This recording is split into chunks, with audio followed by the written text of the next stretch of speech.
ஒரு தெருவிலே சிற்பி ஒருவன் வசித்து வந்தான்.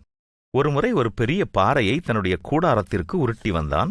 தினந்தோறும் அந்த பாறையை தன்னுடைய கையில் வைத்திருந்த உளியால் அடிக்கும்போது மேலிருக்கும் கற்கள் சிறு சிறு துண்டுகளாக உடைந்து கீழே விழுந்தது.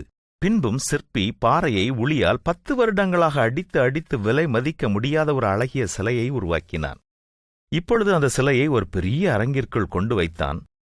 இப்போது மண்டபத்திற்குள் செல்ல படிகள் உருவாக்க வேண்டும். என்ன செய்வது என்று யோசித்தான் சிற்பி. ஒரு நல்ல யோசனை சிற்பிக்கு கிடைத்தது. பாறைகளில் உள்ள துண்டுகளை சேர்த்து படிகளை உருவாக்கினான்.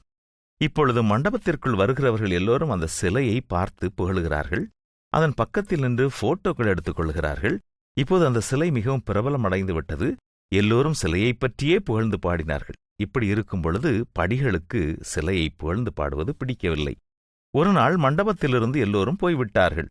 அப்பொழுது இந்த சிறு சிறு துண்டுகள் சிலையை பார்த்து கேட்டன, உன்னை செதுக்கிய பாறைகளில் இருந்துதான் நாங்களும் உடைக்கப்பட்டோம். உன்னை செதுக்கிய சிற்பியின் கரங்களில்தான் நாங்களும் இருந்தோம். ஆனால் இப்பொழுது உனக்கு மரியாதை கிடைக்கிறது, எங்களுக்கு அவமரியாதை கிடைக்கிறது. உன்னை எல்லோரும் மதிக்கிறார்கள், எங்களை எல்லோரும் மிதிக்கிறார்கள். உன்னை எல்லோரும் போட்டோ எடுக்கிறார்கள், எங்களை ஏறிட்டுக் கூட பார்க்கவில்லை. ஏன் என்று கேட்டது. அமைதியாக சொன்னது சிலை, ஒரு அடி அடித்தவுடன் நீங்கள் கீழே விழுந்து விட்டீர்கள். அதனால் நீங்கள் கீழே மிதிபிடுகிறீர்கள்.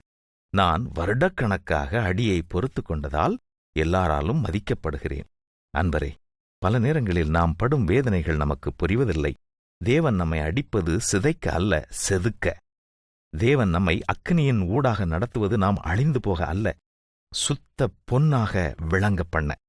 அவரிடம் நாம் கேட்க வேண்டியது ஒன்றே ஒன்றுதான், என் பலவீனத்திலே உம்முடைய பலன் பூரணமாக விளங்கட்டும். என்ன கேட்பீர்களா?